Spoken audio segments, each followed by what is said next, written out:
Dear students, welcome and thank you for tuning in to this video. With me, Dr. Loay Al-Zube. We're talking about statics and dynamics, and this is the second video of lecture 9, chapter 4, which is the moment. We have discussed in the previous video what is the moment of a force in 2 dimension, and we used the scalar formulation to calculate the moment. We are now going to go one step further to look how can we find the moment of a force in 3 dimensions using the vector formulation. Finding the moment of a force in 2D was straightforward. You multiply the force by the perpendicular distance d. Finding the perpendicular distance could be tricky, actually, and hard, especially if you're working with force in 3 dimensions. You need to find each component. So if the force in 3 dimensions, you need to break it down into the x component, the y component, and z component, and find the different distances, dx, dy, dz, and they should all be perpendicular. So it could be very tricky and hard. We should have a more general approach in finding the moment in 3 dimensions, and there is one actually, and using something called the cross product. We're going to learn how to use the cross product in determining the moment of a force in 3 dimensions around a specific point. The cross product of 2 vectors A and B result in another vector C. This is different from the dot product. In dot product, the dot product of 2 vectors will result in a scalar quantity. Now the A cross B is going to give you another vector. And the magnitude and direction of the resultant vector can be determined using the formula. C is the cross product of A, B, it's the magnitude of A multiplied by magnitude of B, sine theta, and that's the angle between the 2 vectors A and B, multiplied by the unit vector C. Now the unit vector C is the vector that is perpendicular to the plane that has both A and B, and it's perpendicular to both of them. So is a unit vector perpendicular to both vectors or the plane containing A and B. So now we know the definition of the cross product. In order to find a cross product, to do the cross product, you need to find vector A in ijk, which is Cartesian format, and vector B. And there is a way of how to align or work them together in a matrix format to find your C. But this is actually the definition of the cross product. And to continue talking about the cross product, it's very important to know that we are going to use the right-hand rule to find the direction of the product. And the right-hand rule in the cross product is actually simple. If you look at the definition of the cross product, you know that if I did a cross product between 2 vectors, the result is another vector that is perpendicular to both of them. And if we are going to use the unit vectors of the Cartesian coordinate system, ijk, which are the principal directions in the Cartesian coordinate system, we can say that the cross product of k cross ai is going to give us j. And this schematic shows that if you move in this direction, all the results are positive. So k cross I is going to give you j, and I cross j. So this is how we're going to write it. So if you say that, and remember that we're talking about the sine the angle between both of them, and we know that the angle between these principal directions is 90. So the sine the 90 is equal to 1. So what is going to happen is, let's say k cross I is going to give us positive j. And if you go the other way around, if you say that's I cross k, so going that direction, your result is going to be minus j. It's going this way. So keep in mind this direction. I always draw this and refer to it when I do the cross product if I'm doing the principal directions. That's how we're going about it. Keep in mind that if you did I cross I here, similar to this one, you know the angle between I and I is 0. Sine 0 is 0, and that's why you're going to again end up with a 0 value. So the cross product of a vector and itself is a 0.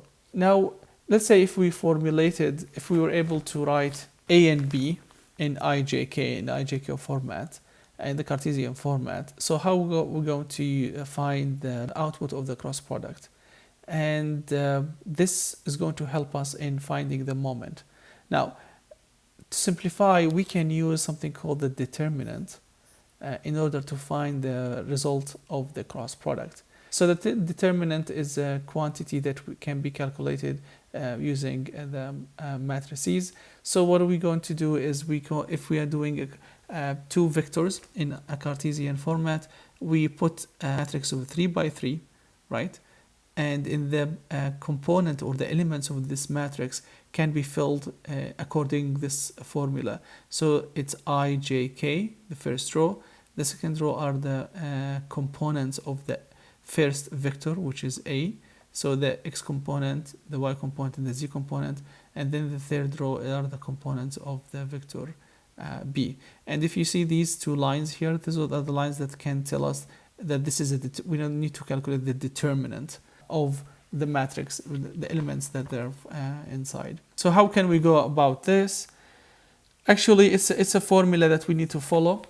So each component can determine using a 2x2 determinant, because this is a 3x3 determinant, and we can simplify it to do a 2x2 determinant. So what you do for element I is I'm going to take the first, I'm going to look at the first row, right? So I'm going to take the first element in the first row, I will put it down, that's an I, and then I'm going to cover the first column that this quantity is in and the row that it's in. So I end up with these four elements in the 2x2 matrix. So what you do is put I, and then you do the determinant of a 2x2. And the determinant of a 2x2 is the diagonal, you multiply the diagonals and then you subtract them together. So you multiply A multiplied by AY BZ minus AZ BY. So you do this way. And that's what's happening here. That's for the first element. For the second element, you take J, and in J you put minus. That's the second always. Remember to put a negative sign. That's a formula, and that's how we should do the format. You put the negative, and then you put J, and then you hide the row in which J reside and the column in which J reside, and then you do the determinant for the four elements that are left. So AX multiplied by BZ minus AZ multiplied by BX. And that's your second element. And the third one, you put K, and you hide the row at which K is and the column in which K is, and then you have this 2x2 matrix left, and you do the determinant, AX multiplied by BY minus AY multiplied by BX. So this is how we find the resultant of the cross product. So the end, you have a vector that has an I component, J component, and the Z component, and that is your vector, which is the resultant of the A cross B, the cross product. Moment in 3D can be calculated using scalar two-dimensional approach, but it can be difficult at time and consuming. So that's why we're going to use the vector cross product, and that is the vector formulation in calculating the moment. So how we're going to do this? You write your moment you write your F in Cartesian formula and Cartesian coordinates, and your R and F are in Cartesian coordinates, and you find them using the determinant. You do the cross product to find the moment, and you use the determinant to find this cross product. So the position vector from point O to any point on the line of action of F. That's very important. So if you want to find the moment, you need to make sure that the point around which you are going to be measuring the moment, you need to draw a line on to the line of action of the force, and that's your R in IJK. Alrighty, so if you want to do this, here's how it's going to look like. So we're going to M, this is the moment, and it's R multiplied by F. And if you want to compare it to the two dimensions, you remember that we did M equals FD, right? So the force is there, and D is here represented as an R, a position vector, from the O to the line of action of F. To find the cross product, we do the determinant. So you fill the first row with IJK. It's the same procedure, you keep following it. So IJK, and then you put the second row your R's, Rx, Ry, Rz, and the last row, third row, Fx, Fy, and Fz.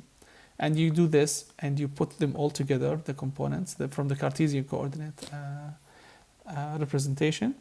And what you do next is that you find M by putting I first, right? And then you hide the row in which I is and the column, and you end up with this 2x2 matrix. You do the determinant, so diagonal minus the off diagonal, right? The multiplication of diagonal values minus the off diagonal values, and this is Ry multiplied by Fz minus RZ multiplied by Fy. That's your I. You put negative always. Don't forget that. Then you put J. You hide the row in which J is and the column which J is, and you will end up with these 1, 2, 3, 4. So Rx multiplied by Fz minus Rz multiplied by Fx, and that's your J. And you do the same for the K, and this is what you end up as your moment. And then remember, the result of the cross product is a vector, and that's you have an IJK. It's different from the dot product, which you end up with only a scalar, right? The physical meaning of this is going to be looked at when we solve more problems in the in-person session. And thank you for watching this video. Until the next time. Bye.